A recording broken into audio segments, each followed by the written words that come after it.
ओ तेरा धियान किधर है, तेरा हीरो श्रीधर है। श्रीधर कौन? श्रीधर, श्रीधर वेंबू।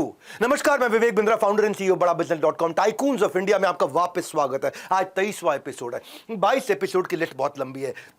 इंटरनेट कंपनीज का ट्रिनिटी यानी कि त्रिदेव, आज उसको कंप्लीट करते हैं। और कमाल की बात क्या है, तीनों जेड से शुरू होते हैं। पहला जेड मैंने 21वें एपिसोड में लिया, जीरो था। दूसरा जेड 22वें एपिसोड में लिया, जोमेटो। तीसरा जेड आज ले रहा हूं, जोहो। कामत का मैथ और दीपेंद्र की डिलीवरी आपने देख लिया। श्रीधर के बिजनेस की मजबूत जड़ों को समझेंगे, कैसे एक आदमी ने बिना किसी से लोन लिए फंड उठाए, बाजार में बूटस्ट्रैप्ड अपने आप प्रॉफिटेबल बना के भारत की सबसे बड़ी प्रॉफिटेबल यूनिकॉर्न बना दी। इनके सास और सीआरएम ऐसे हैं जैसे टीवी पे सास और बहू छाए रहते हैं, हमेशा डिमांड में रहते हैं, लोग उनसे चिपक जाते हैं। ऐसे इनके सास बेस्ड प्रोडक्ट से लोग पूरी डिटेल में बताऊंगा आपको कि कैसे श्रीधर को बनाया गया गोट ऑफ एंटरप्रेन्योर बोला गया भारत के अंदर। गोट मतलब क्या? वही ग्रेटेस्ट ऑफ ऑल टाइम्स। इन्होंने ठान लिया चाहे जो भी हो बैंक से लोन ले लूंगा, चाहे जो हो बैंक से लोन ले लूंगा, चाहे जो हो इन्वेस्टर के पास नहीं जाऊंगा, चाहे जो हो, फिर जो हो बन जाएगा और जो हो का वो देखा जाएगा, जो होगा वो देखा जाएगा। ये बन गया जो हो। क्या है जो हो? हाँ, और जो बना वो हम सबने देखा कि गांव से खड़ी करी अरबों की company, most profitable bootstrap, profitable, repeatable, धंधा भी रिपीटेबल, सस्टेनेबल, लंबे समय तक स्केलेबल, बहुत ज्यादा स्केल किया, सेल्फ फंडेड। जो हो आज इसकी बात कर रहे हैं। पहली ऐसी बूटस्ट्रैप कंपनी जिसने 10 करोड़ यूजर बना लिए पूरी दुनिया के अंदर। 28 साल के अंदर 1 रुपया नहीं उठाए, 180 देशों में पहुंच गए। 90% फॉर्च्यून 500 कंपनियां जोहो टेक्नोलॉजी इस्तेमाल कर रही हैं। भाई लोगों, अमेरिकन कंपनी नहीं है ये, भारत के गांव में बनी हुई कंपनी। भारत के गांव में आज आपको गहराई से बताऊंगा कि Apple, Amazon, IKEA, Ola, Toyota, Hyundai, Marriott, Philips, Netflix, Swiggy, Dell को ले लो, महिंद्रा को ले लो, भारत की ले लो, चाइना की वन प्लस ले लो, सब जोहो पे है। सब जोहो का इस्तेमाल कर रहे हैं। आईआईटी मद्रास से पढ़े हुए, पीएचडी किया प्रिंसटन से, वहां जाके असली दिमाग लगाया प्रिंसटन में। हाँ, और उसके बाद क्वालकॉम जैसी बड़ी अमेरिकन कंपनी में बहुत बड़ी पोजीशन पर नौकरी लगी, छोड़ के आ गए।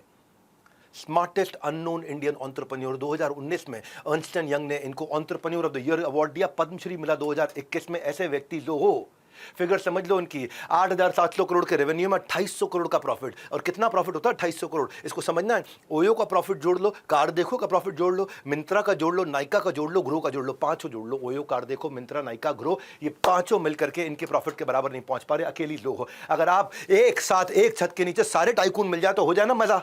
एक तरफ अंबानी, दूसरी तरफ अडानी, लेफ्ट में शिव नाडा, राइट में दीपेंद्र गोयल। शार्क टैंक के सेट पर भी केवल 4 या 5 शार्क की एक्सपर्टीज मिलती है। मेरे प्लेलिस्ट में 22 तो ऑलरेडी आ चुके हैं, 52 हो जाएंगे पूरे प्लेलिस्ट में। 1 नहीं, 2 नहीं, 10 नहीं, 20 नहीं, 52 दिग्गज दूंगा 52 हफ्ते के अंदर, हर संडे को। एमबीए से ज्यादा गहरी पढ़ाई, चाहे वो जीरोधा हो, उदय कोटक हो, सुनील भारती मित्तल एयरटेल की हो, JRD Tata, Azim Premji, Mukesh Ambani, Rakesh Jhunjhunwala, tycoons of India की प्लेलिस्ट पे जाओ और सारे वीडियोस को डेप्थ तक देखो, डेप्थ तक। श्रीधर की बात कर रहा हूं, तेरा ध्यान किधर है? असली हीरो तो श्रीधर है। श्रीधर वेंबू की स्टोरी, जो स्ट्रैटेजी से पहले आपसे एक सवाल पूछ लेता हूं। आईआईटी मद्रास से इंजीनियरिंग की हो, जिसने प्रिंसटन यूनिवर्सिटी से पीएचडी की हो और क्वालकॉम जैसी कंपनी में जॉब मिल चुकी हो, वो भी यूएस में, कहां से कहां तक पहुंच जाओगे आप? कहां जाओगे? कहां कहां? एप्पल में जाओगे, माइक्रोसॉफ्ट में जाओगे, गूगल में जाओगे, सिलिकॉन वैली में जाओगे, ये कहां गए? इतना सब कुछ होते हुए सैन डिएगो पहुंचे और वहां से छोड़ के इंडिया के छोटे से गांव तेनकासी, तेनकासी बिल्कुल तिनके जैसी तेनकासी, तमिलनाडु के अंदर। सैन डिएगो तो एक हब है टेक्नोलॉजी और टूरिज्म का, एडवांस इंफ्रास्ट्रक्चर, हेल्थ केयर, वहां पे सबको डेवलप ट्रांसपोर्ट है। तेनकासी क्या है? वो तिनकासी है, बिल्कुल तिनका, तिनका। हाँ, मैं अपराध करने के लिए नहीं बोल रहा हूं, समझाने की बोल, क्योंकि एग्रीकल्चरल इकोनॉमी, बेसिक इंफ्रास्ट्रक्चर, ना मॉल है, ना शोरूम्स है वहाँ पे, ना वहाँ बड़े बड़े हॉस्पिटल, ना यूनिवर्सिटीज है, लिमिटेड ट्रांसपोर्ट है, वहाँ पे कोई हाईवेज भी नहीं है, हेल्थ केयर फैसिलिटीज भी नहीं है। सैन डिएगो छोड़ के तेनकासी आए हैं भैया।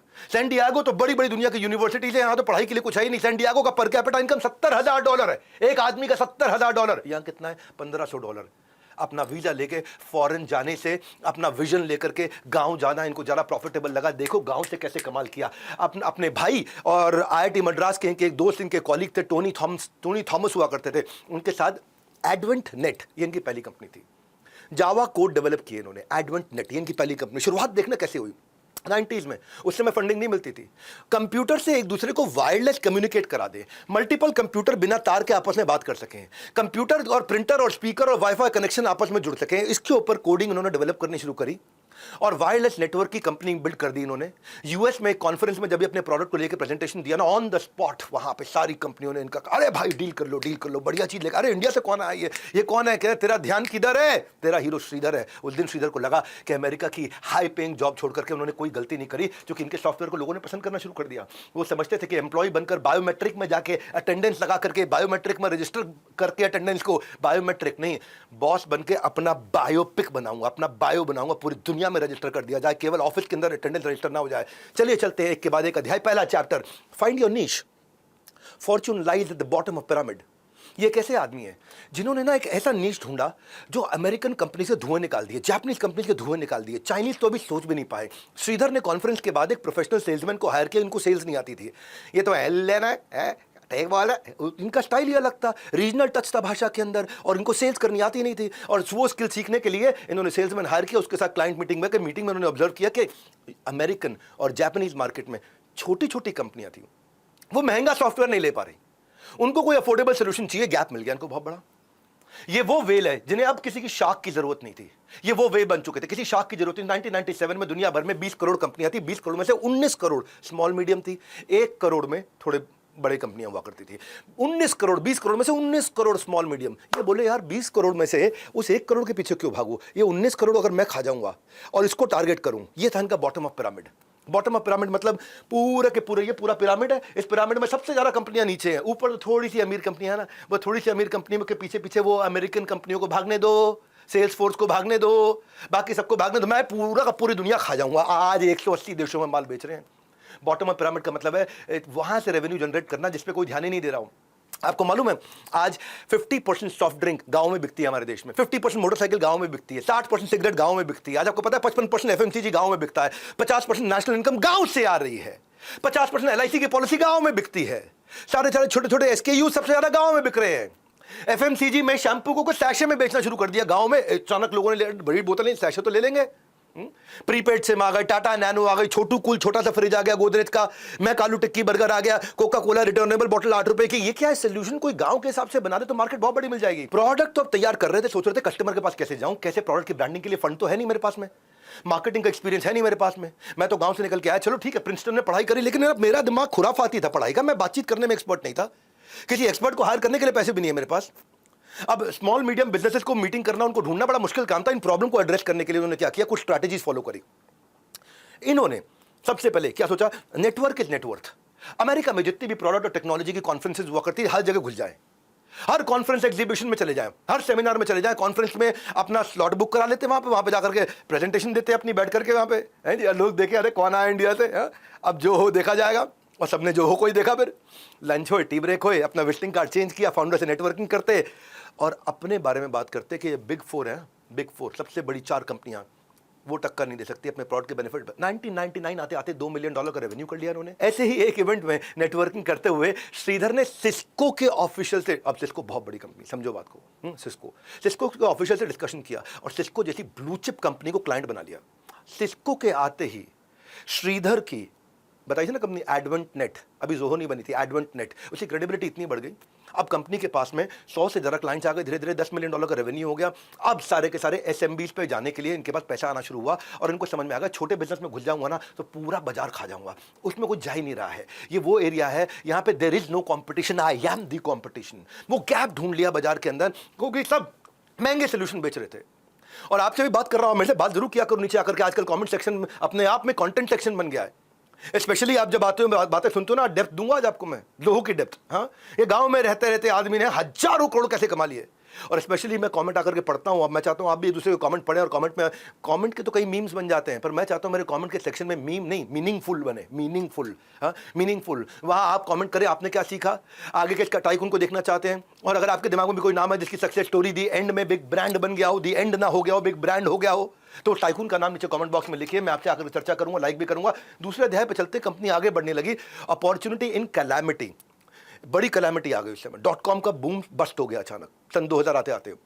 इन्होंने कॉम्पिटिटिव एडवांटेज इनोवेशन को बनाया, समझना पकड़। आपने अक्सर देखा होगा ना, कुकीज़ खत्म हो जाती हैं तो मम्मियाँ उस डब्बे जो जिसमें जार में किचन के अंदर कुकीज़ पड़ी होती है, उसमें कभी सुई धागा रख लेते हैं, कभी कुछ रख लेते हैं, कोई कपड़ा फट जाए तो उसको सफाई के लिए इस्तेमाल कर लेते हैं। ऐसे ही इनका भी धंधा फट रहा था उस समय। साड़ी काट के कर्टन बना लेते हैं, डब्बा काट के गमला बना लेते हैं। हाँ, ट्विक किया और ठीक किया। तो इन्होंने भी जब देखा है कंपनी में डिप आया तो श्रीधर ने क्राइसिस में कंपनी को बंद नहीं किया, उसका नया बंदोबस्त किया। बंद नहीं किया, बंदोबस्त किया। क्या बंदोबस्त किया होगा, सोचा आपने? सोचा? अब सोचो, मैं बताता हूं। बुद्धि लगा करके वृद्धि कर ली, ऐसी बुद्धि लगाई वृद्धि कर ली। लेट 90s में सारी इंटरनेट कंपनी जिनका प्रॉफिटेबल फीजेबल या लंबा चौड़ा बिजनेस मॉडल नहीं था, फिर भी इन्वेस्टर खूब पैसा लगा रहे थे उन दोनों। लेकिन 2001 में 2001 2001 .com बबल बर्स्ट हुआ, मार्केट 75% गिर गया। इंटरनेट बेस्ड 500 कंपनी में से 4-5 बची, 495 खत्म, 99% की डेथ हो गई। 500 में 495 खत्म हो गई। यहाँ तक कि सिस्को, इंटेल, ओरेकल जैसी ब्लू चिप कंपनी के स्टॉक भी 80% नीचे गिर गया करके। हालत खराब चल रही थी, माहौल बिल्कुल गिरा हुआ था। इंटरनेट कंपनीज को देखते ही ना लोगों को लगता था मुंह इधर कर लो, मुंह गर्दन घुमा लो, इंटरनेट कंपनी गर्दन घुमा लो। तब तक लोगों के पास 150 क्लाइंट थे। क्रैश हो जाने के बाद 3 बचे, सारे के सारे मर गए। अब श्रीधर के पास 125 एम्प्लॉइज थे और कंपनी में कोई काम बचा नहीं। क्यों? 150 में से खाली 3 कस्टमर बचे। .com बबल में सारे के सारे उड़ गए। अब सभी को लगा भाई जॉब तो गई, जॉब तो गई, जॉब तो गई। पर श्रीधर के पास लंबा प्लान था। मैंने बोला ना, बंद नहीं किया, बंदोबस्त किया। श्रीधर ने पहले दिन इंश्योर किया कि कंपनी के पास अच्छा कैश रनवे हो। कैश रनवे आज तक रखा हुआ था, फालतू खर्चा करते नहीं थे।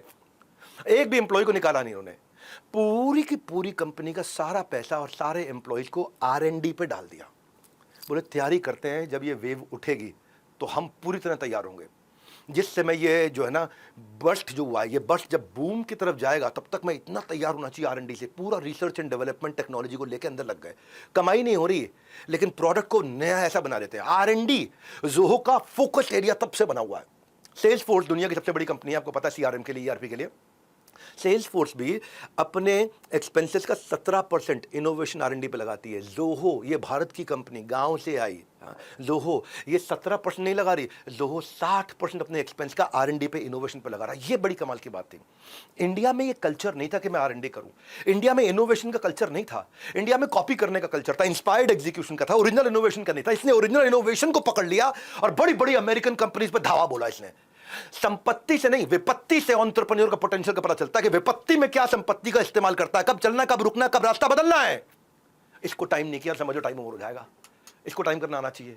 हाँ, ये तेरा ध्यान किधर है, तेरा हीरो श्रीधर है। उसने ऑब्जर्व किया कि तब कभी किसी भी कंपनी को IT सिस्टम को मैनेज करने के लिए एक बड़ी टीम की जरूरत होती है। मैं उस टीम के खर्चे बता सकता हूं क्या? किसी भी कंपनी में कोई IT सिस्टम देता हूं तो एम्प्लॉय जो इंश्योर करे कि सबके सिस्टम वर्किंग है, ये खर्चा है। एक टीम ऑफ एम्प्लॉय चाहिए डेटा प्रोटेक्शन के लिए, खर्चा है। मेरे कस्टमर के लिए खर्चा है। एक हेल्प डेस्क चाहिए जो हेल्प डेस्क आकर के कोई टेक्नोलॉजी के छोटे इश्यूज, कोई पासवर्ड रीसेट करना, कोई फिक्सिंग, कंप्यूटर प्रॉब्लम को फिक्स करना, ये बड़े खर्चे होते हैं क्लाइंट के। ये सोचिए, सारे खर्चों को खत्म कर सकता हूँ क्या मैं? एक कंप्लीट पैकेज बना सकता हूँ, पूरा R&D में लगे कंप्लीट पैकेज। एक सॉफ्टवेयर इंस्टॉलेशन से सारी चीजें जो मैनेज कर ले, सारे के सारे फंक्शन एक ही सॉफ्टवेयर में हो जाए। यानी कि नेटवर्क मैनेजमेंट भी हो जाए, सारे नेटवर्क भी कनेक्ट हो जाए आपस में, सिक्योरिटी भी ठीक हो जाए, इनबिल्ट पूरा टूल सिक्योरिटी भी हो जाए, और हेल्प डेस्क के लिए भी लफड़ा ना पड़े। बिल्कुल सिंपल सॉफ्टवेयर जो कि सारी प्रॉब्लम को आकर सॉल्व कर दे। अब श्रीधर ने वन स्टॉप सोल्यूशन बनाया और उसको नाम दिया मैनेज इंजन। और इतना इजी कर दिया, इतना इजी कर दिया, इनोवेशन पे लग रहे, इतना इजी कर दिया। तब किसी भी कंपनी के IT सिस्टम को मैनेज करने के लिए 4 ही ऑप्शन होते थे। 4 बड़ी company, Ernst and young, Deloitte, price water house Cooper, KPMG, चारों दुनिया के सबसे बड़े जायंट। अब ये चारों जो बिग 4 है ना, Ernst and young, Deloitte, PwC, KPMG जो मैं बता रहा हूं, ये बड़े महंगे पड़ते थे कस्टमर को। अब महंगे क्यों पड़ते थे? क्योंकि पहले ना इनका कस्टमर के साथ सेल्समैन आएगा, बहुत दिन तक डिस्कशन चलेगा, फिर कोई प्रोडक्ट फाइनल होगा, फिर उसके बाद उसको डेवलप करेगा। अर्नस्ट एंड यंग आएगा, KPMG आएगा, सेल्स फोर्स आएगा, उसको डेवलप करेगा, उसको इंप्लीमेंट करने में 6 से 9 महीने और लगा देगा, उसके लिए एक्सपेंसिव कंसल्टेंट का बिल बना के दे रहे, इतना पैसा लग गया, इतना।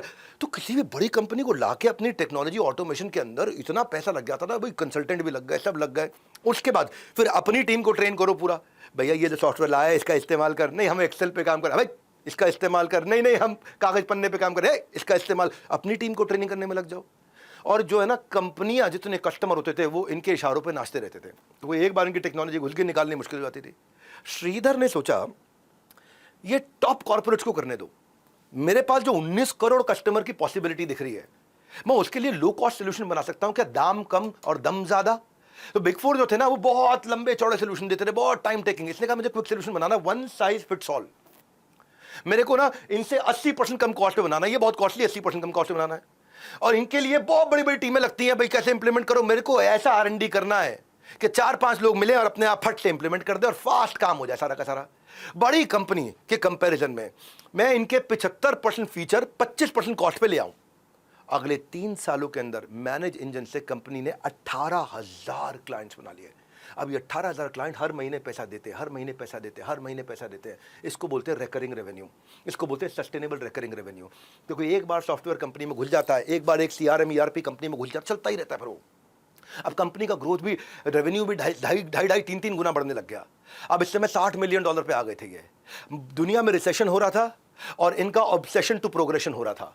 जैसे श्रीधर की टीम ने बनाया था ना आईटी सॉल्यूशंस को मैनेज करने का इंजन, मैनेज इंजन, मैंने बनाया business growth engine, business growth engine भी तैयार किया है। और मैंने भी ऐसी R&D करा लीडरशिप फंड प्रोग्राम जो बनाया, जिसमें स्ट्रैटेजी कौन सी दूं, फ्रेमवर्क कौन से दूं, टूल्स कौन से चाहिए आपको, कैसे इंप्लीमेंट करोगे, कॉम्पिटिटिव एडवांटेज कैसे लाओगे, टीम कैसे तैयार करोगे। तो मैंने बहुत सालों की कड़ी तपस्या मेहनत के बाद देसी घी शुद्ध तैयार किया है कि ग्लोबल एक्सपेंशन की मेथोडोलॉजी छोटे बिजनेस में कैसे लेंगे, ऑपरेशंस उनके बैठे बिना स्ट्रीमलाइन कैसे हो जाएंगे, SOPs कैसे तैयार होंगे, हाई परफॉर्मेंस टीम कैसे बनेगी।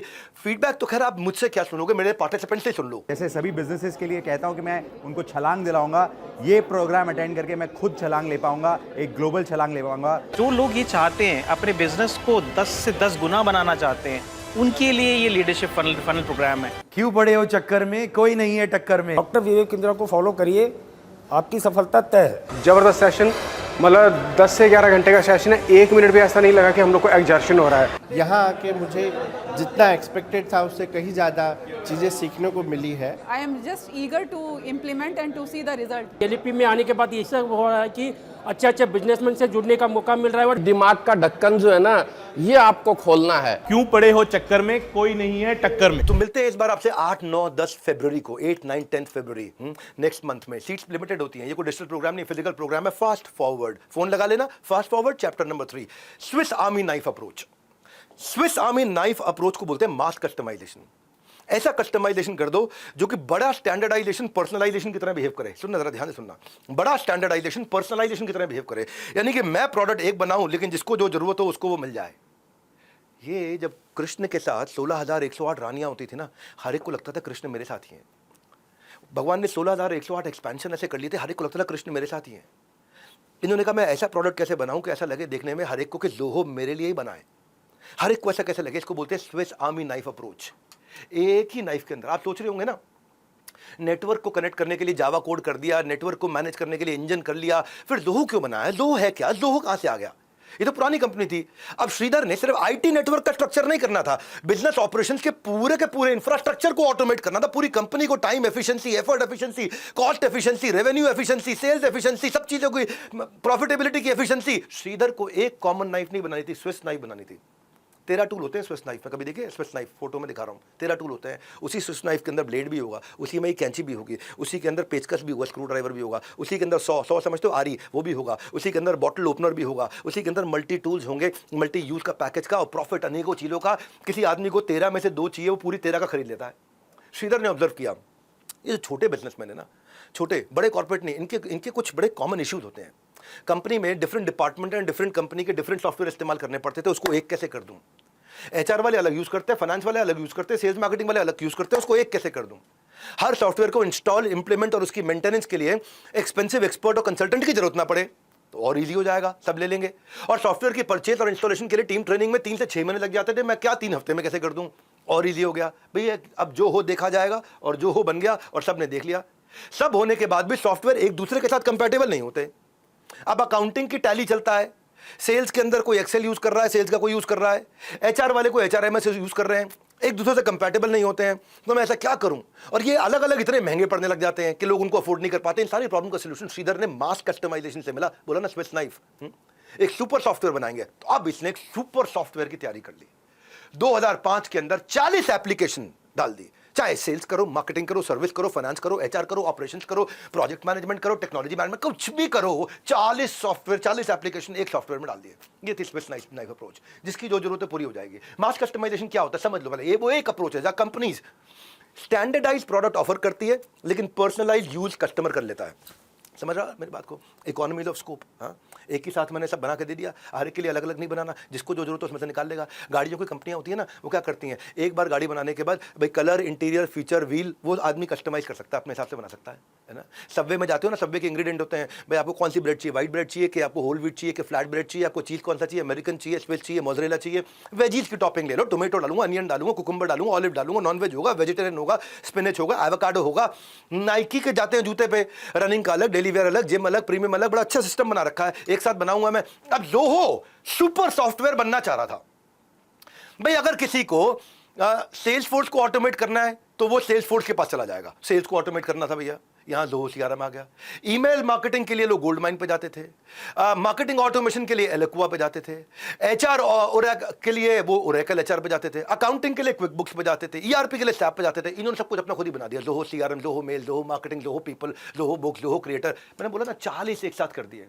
मैसेजिंग तक के लिए लोगों को टीम्स या आउटलुक पे जाना पड़ता था, मेल्स के लिए जीमेल याहू पे जाना पड़ता था, डॉक्यूमेंट के लिए एक्सेल शीट पे जाना पड़ता था, पीपीटी के लिए पावर पॉइंट स्लाइड पे जाना पड़ता था, स्टोरेज के लिए AWS Amazon web service, Google drive उस पे जाना पड़ता था। इन्होंने सब कुछ खुद ही बना दिया अपना अपना Zoho click, Zoho mail, Zoho sheet, Zoho show, Zoho work drive. अब क्या मैंने बोला वो 40 ये बनाया इन्होंने, एक सुपर ऐप, एक सुपर सॉफ्टवेयर। बाकियों को 6 महीने लगेंगे इंस्टॉल करने में, ये 30 दिन के अंदर कर दूंगा। कॉम्प्लेक्स नहीं रखूंगा, बिल्कुल यूजर फ्रेंडली रख दूंगा, और सब एक दूसरे के साथ कंपैटिबल नहीं होते, इनको एक दूसरे के साथ जोड़ना आसान कर दूंगा। बस बस बस। अब क्या था, ज़ोहो के 1/3 प्राइस पे लगभग सारे के सारे फीचर दे दिए उसने, 1/3 प्राइस पे। ज़ोहो के मुकाबले अमेरिकन कंपनी सेल्सफोर्स बहुत चला करती थी, पर नोज डाइव हुआ, ठुक गया पूरा बाजार अमेरिका के अंदर। सेल्सफोर्स का हालत खराब कर दी इस भारतीय कंपनी ने जो गांव से निकल के आई। ऐसे समझा लेता हूं, सेल्सफोर्स में अगर आपको 25 एम्प्लॉय के लिए सॉफ्टवेयर लगाना ना $3000 पर मंथ लगते थे, ज़ोहो के अंदर $1000 पर मंथ में काम हो जाता है, 1/3 कॉस्ट के अंदर। ज़ोहो के बनने से सिर्फ कस्टमर को नहीं, ज़ोहो की कंपनी को भी ऐसे फायदे हुए। ज़ोहो पहले और बाद में बिल्कुल बदल चुका था। ज़ोहो पहले लिमिटेड कंपनी को टारगेट कर पाता था, अब सारे के सारे सोल्यूशन के कारण इसका जो है ना वो 19 करोड़ का विजन रखा था, वो टारगेट कर पा रहा था। ज़ोहो को अब क्या हो गया, इसके लिए कस्टमर कॉम्पिटिटर के पास स्विच कर जाता था पहले, क्योंकि कॉम्पिटिटर के पास ऑप्शन हुआ करती थी। अब इतना एग्जिट बैरियर बना दिया कि एक ही जगह पे 40 सोल्यूशन, जो मर्जी जब मर्जी जैसे मर्जी। कैप्टिव कस्टमर बेस हो गया, और सस्ते के सस्ता। अब क्या है, जो आदमी पहले जीरा पे हुआ करता था, गूगल पे होता था, ड्रॉप बॉक्स पे होता था, वो 78% लोग मूव कर गए ज़ोहो पे। ज़ोहो के पास मार्केट बढ़ गया। सुनो जरा, एक बात, मेरी बात ध्यान से सुनना जरा। आगे बढ़ने से पहले एक सवाल कर लूँ आपको, एक सवाल कर लेता हूँ। अभी कुछ दिन पहले टाइकून्स ऑफ इंडिया की सीरीज के अंदर, प्लेलिस्ट देखते हो आप, टाइकून्स ऑफ इंडिया, जो भारत में जिन लोगों ने ब्रिलियंस से अपने बिलियंस कमाए हैं, उसमें एक टाइकून पे केस स्टडी बनाई थी, जिन्होंने अभी अभी हमारे प्राइम मिनिस्टर का इंटरव्यू भी लिया है, जिसको साउथ की सरकार ने काफ़ी बुरा भला भी कहा है। वो प्राइम मिनिस्टर का इंटरव्यू किसने लिया था, वो कौन से हमारे टाइकून थे? दीपेंद्र गोयल थे, निखिल कामत थे, अजीम प्रेम जी थे, गौतम भाई अडानी थे। किसने प्राइम मिनिस्टर का इंटरव्यू लिया है? नीचे कमेंट बॉक्स में बताइएगा, पता तो चले आप देखते कि नहीं देखते हैं। आगे बढ़ते हैं, ज़ोहो की कहानी अब उड़ने लगी हवा में, रिपीटेबल प्रॉफिटेबल बिजनेस पे चला गया, सॉफ्टवेयर एज सर्विस पे चला गया। चैप्टर नंबर 4 है। रिपीटेबल प्रॉफिटेबल बिजनेस क्या है यहाँ पे? प्रोडक्ट तो बन गया था, समय आ गया था प्रोडक्ट से प्रॉफिट बनाना था, और प्रॉफिट नहीं, I am so sorry, recurring profit बनाना था। ना रेकरिंग प्रॉफिट नहीं, I am so sorry, sustainable recurring profit बनाना था। ओ नहीं, I am again sorry, increasingly sustainable recurring profit बनाना था। एक प्रोडक्ट को कस्टमर एक बार बेचो, और ये एक प्रोडक्ट कस्टमर को बार बार बेचो। श्रीधर का सॉफ्टवेयर का नेटफ्लिक्स बनना है, एक बार लगा दिया नेटफ्लिक्स छोड़ता नहीं आदमी, बार बार रिन्यू करेगा, मंथली एनुअली प्रॉफिट तो आता रहेगा, अनइंटरप्टेड प्रॉफिट आता रहेगा। क्या होता है सॉफ्टवेयर एज सर्विस? कोई प्रोडक्ट बेचोगे और सॉफ्टवेयर एज सर्विस, फर्क समझाता हूं। Software as service recurring revenue, product को वन टाइम सेल करोगे, दोबारा बेचने जाना पड़ेगा। यहाँ पे बार बार कस्टमर एक्विजिशन की कॉस्ट नहीं है, बार बार कस्टमर नहीं लेना, क्योंकि एक बार कस्टमर आगे पैसा देता ही रहेगा। और प्रोडक्ट क्या है, जितनी बार कस्टमर लाना उतनी बारी मार्केटिंग करनी पड़ेगी, एडवर्टीजमेंट करनी पड़ेगी, होर्डिंग बैनर लगाना पड़ेगा, टीवी पे ऐड लगाना पड़ेगा, बहुत खर्चा पड़ जाता है इसमें। तो इन्होंने कहा भैया मुझे गांव में रहना है, एक बार बेचना है, खूब जिंदगी भर पैसा कमाना है। तो इन्होंने इजीली स्केलेबल बना दिया, क्लाउड बेस्ड कर दिया। अब यहाँ स्केल नहीं कर सकते आप, कस्टमर को बार बार नए लाइसेंस या नए अपग्रेड करने ही पड़ते हैं। कस्टमर रिटेंशन और कस्टमर रिटेंशन में ही बहुत बड़ा फर्क है। सॉफ्टवेयर एज सर्विस में कस्टमर लंबे समय तक रुकता है, टिकता है, और उसमें तो भैया बार बार दिक्कत होगी, रेगुलर इंटरवल पे फिर से माल बेचना पड़ेगा। श्रीधर ने ऑब्जर्व कर लिया, अगर वो SaaS सॉफ्टवेयर एज सर्विस इस पे काम करते हैं तो मेरा एनुअल रिकरिंग रेवेन्यू लंबा हो जाएगा। एनुअल रिकरिंग रेवेन्यू से क्या होता है भाई, प्रिडिक्टेबल है, इतने पैसे आने वाले हैं, रिकरिंग रेवेन्यू अगले 12 महीने में इतना आने वाला है। ये मेरी फाइनेंशियल परफॉर्मेंस को बिल्कुल इंडिकेट करता है, और इससे कंपनी की वैल्यूएशन बहुत बड़ी हो जाती है। श्रीधर ने रियलाइज कर लिया कि पोटेंशियल इसी के अंदर है, और ज़ोहो को क्लाउड प्लेटफॉर्म पर तैयार किया। अब अगली बड़ी चुनौती आने वाली थी। अगली चुनौती थी कि मैं और कस्टमर कैसे अट्रैक्ट करूं और उनको कैसे रिटेन करूं, प्रिडिक्टेबल रेवेन्यू स्ट्रीम कैसे बिल्ड करूं जो कि कंसिस्टेंट और रिकरिंग हो जाए, लॉन्ग टर्म कस्टमर लॉयल्टी कैसे लेकर के आऊं, कस्टमर एक्विजिशन कॉस्ट को और कैसे घटा दूं, कस्टमर की लाइफ टाइम वैल्यू को और कैसे बढ़ा दूं। तो श्रीधर ने उन्हें अट्रैक्ट करने के लिए multiple low cost pricing options ला दिया। बोला इसको बेचना आसान कर दूं, कंपनी छोटी है ना, स्मॉल मीडियम बिजनेस है, कंपनी छोटी है, बेचने के अलग अलग तरीके करता हूं। मल्टीपल प्राइसिंग मॉडल लेके, एक है फ्लैट रेट। फ्लैट रेट का सिंगल प्लान है। अमेजॉन का एक प्लान होगा 1499 का, उसी के अंदर अमेजॉन की क्या होता है, अमेजॉन प्राइम बोलते हो, जानते हो प्राइम के बारे में, 1499 में भाई फास्ट डिलीवरी भी है, प्राइम वीडियो भी है, प्राइम म्यूजिक भी, एक्सक्लूसिव डील भी है, सारी चीज़ें मैंने सिंगल में डाल के दे दी आपको। तो लोगों ने भी एक फिक्स अमाउंट ले लिया, 40 के 40 सॉफ्टवेयर एक साथ दे दिए, ये हो गया फ्लैट रेट पहला। लेकिन फिर दूसरा भी लेके आया टीयर्ड मॉडल। हाँ, टीयर्ड मॉडल क्या है, जैसे नेटफ्लिक्स है भाई, मोबाइल पर लोगो तो 149 रुपये का, बेसिक लोगो 199 रुपये का, स्टैंडर्ड लोगो 499 का और प्रीमियम लोगो 699 का, 649 का। तो ये क्या होगा, ये टीयर्ड होगा। तो इन्होंने भी टीयर्ड कर दिया है भाई। कुछ लोगों को तो फ्री में दिया, $0, $39, $79, $199। अब इससे क्या है, मैं और जो नहीं आ पा रहे थे कस्टमर तक उनको भी ले आऊँ, छोटे वालों को भी ले आऊँ, बाद में अपसेल करता रहूँगा। टीयर्ड मॉडल एक दे दिया, प्रीमियम मॉडल जो और छोटा बिजनेस है उसको इजी एंट्री दे दो, फ्री में आ जाने दो, थोड़ी अपनी फ्री में लीड ड्राइव करने दो, उसको पहले मजा चख लेने दो, स्वाद आ जाएगा, एक बार स्वाद आ जाएगा तो उसके बाद क्या, फिर वो फ्री से प्रीमियम पे आ जाएगा, प्रीमियम, फ्री प्लस प्रीमियम। तो ऐसे फ्री प्लान लॉन्च कर दिए, $0 पर मंथ। और उसके बाद में फिर क्या किया, फिर धीमे धीमे उसको 400 रुपये पर मंथ पे लेकर के आए। वहाँ से कई कस्टमर आने लग गए, जो बहुत छोटे थे वो यहाँ से घुस गए।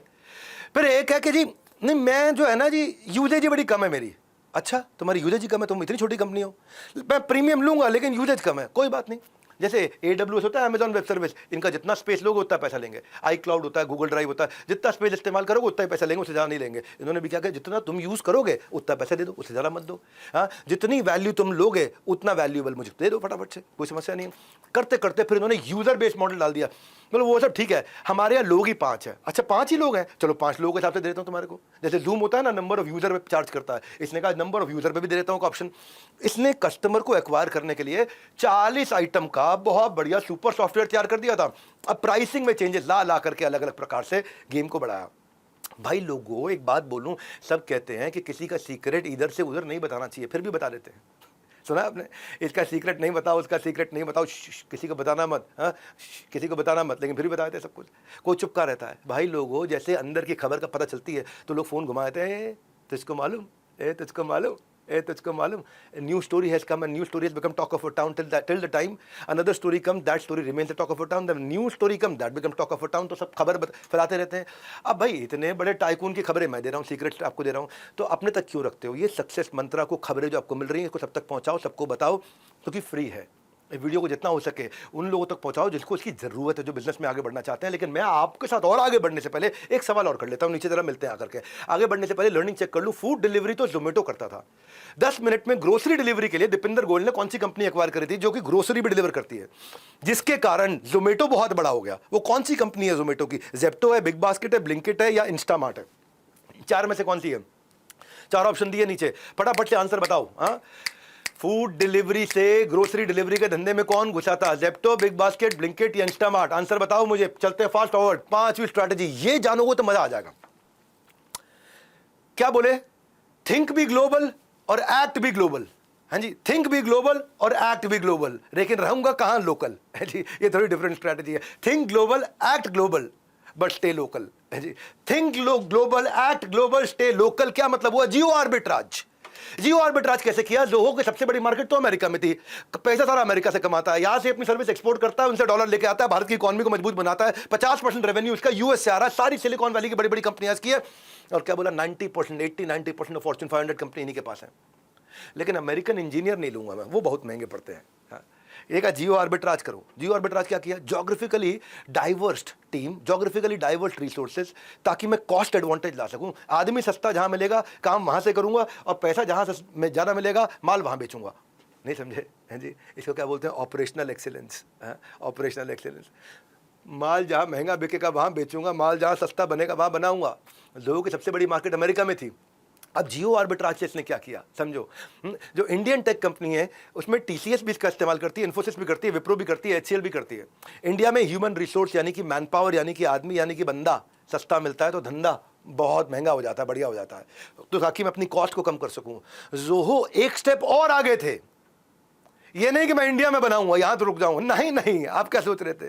दिल्ली में, गुड़गांव में, मुंबई में, पुणे में, हैदराबाद में, बेंगलुरु में? नहीं भैया, ये गांव में खोलते अपने 2/3 सेंटर, सारे के सारे गांव में। है जी, इनका हब क्या रहेगा? हब एंड स्पोक मॉडल बना दिया। 2/3 तो बिल्कुल एकदम 500-600 एम्प्लॉय थोड़े बीच के शहर में काम करेंगे, बाकी सबको बोलेंगे अपने अपने गांव में काम करो। और इजी कर देता हूं, Tier 2 सिटी, बहुत छोटा शहर, उसको बना दिया हब, और स्पोक छोटी 500 लोग गांव में बैठ के काम कर रहे हैं। आज कंपनी के पास में 5 हब और 25 स्पोक है। 25 स्पोक ज्यादा है गांव में। कैसे करें? अब इस समय ये ईस्टर्न यूपी में जा रहे हैं, बिहार में जा रहे हैं, वहां टेक्नोलॉजी सिखा रहे हैं, उधर IT जाइंट्स तैयार कर रहे हैं। मैं आपको समझा देता हूं। इसको ऐसे समझो आप, माइंडट्री और ज़ेनडेस्क भी टेक्नोलॉजी के काम करते हैं और जोहो भी करता है। तीनों को कंपैरिजन में बात समझ में आती है। एम्प्लॉय बेनिफिट की कॉस्ट क्या है? जो जोहो जो तनख्वाहें बांट रहा है केवल अपने रेवेन्यू का 31% बांटता है। माइंडट्री 65% उसका खर्चा हो जाता है खाली तनख्वाहें बांटने में, और ज़ेनडेस्क का 70% खर्चा हो जाता है खाली एम्प्लॉय को तनख्वाहें बांटने में। तो जोहो 50% से ज़्यादा पैसा तो बचा लेता है एम्प्लॉयज़ की तनख्वाहों में, है जी। इसीलिए जोहो का मार्जिन सबसे ज़्यादा 44%, माइंडट्री 18% और ज़ेनडेस्क तो बेचारी लॉस पे -13% चल रहा है। वो तो अभी तक कैश बर्न ही कर रही है। अच्छा, इसका और फायदा क्या है? इसका फायदा एम्प्लॉयज़ को भी है। एम्प्लॉय जो गांव में बैठ के काम कर रहा है वो 20,000 रुपये महीना उसका खर्चा आ रहा है, और जो एम्प्लॉय सिलिकॉन वैली में बैठ के काम कर रहा है 4.5 लाख रुपये महीना खर्चा आ रहा है। 20,000 रुपये महीना, 4.5 लाख रुपये महीना, गेम चेंज हो गया ना। पर्सनल डिस्पोजेबल इनकम बढ़ गई। अब वो एम्प्लॉय मजे से, है जी, वो 70% सैलरी का फालतू उड़ा सकता है जी, कहीं उड़ा, कोई दिक्कत नहीं है। कहाँ काम कर रहा है? जब तो जो हो देखा जाएगा, मैं जो हो में काम करता हूँ। और यहाँ सिलिकॉन वैली में 15% भी अपनी सैलरी का उड़ा नहीं सकता। तो पर्सनल डिस्पोजेबल इनकम, यानी कि आप जियो आर्बिट्राज, यानी कि ऐसी ज्योग्राफी में जाओ जहाँ से मेरा खर्चा बहुत घट जाए लेकिन कमाई मेरी उठती रहे, बढ़ती रहे। बड़ा बेनिफिट क्या हो गया? इनको लोग छोड़ के नहीं जाते, एट्रिशन नहीं होता। क्यों? क्योंकि उनके गाँव के इलाके में, अब दरभंगा में कौन सी आईटी कंपनी नौकरी देगी? समझ रहे? समस्तीपुर से आए हैं भैया, कहाँ से आए? समस्तीपुर से आए, भागलपुर से आए। अब वहाँ पर कौन नौकरी देगा आईटी?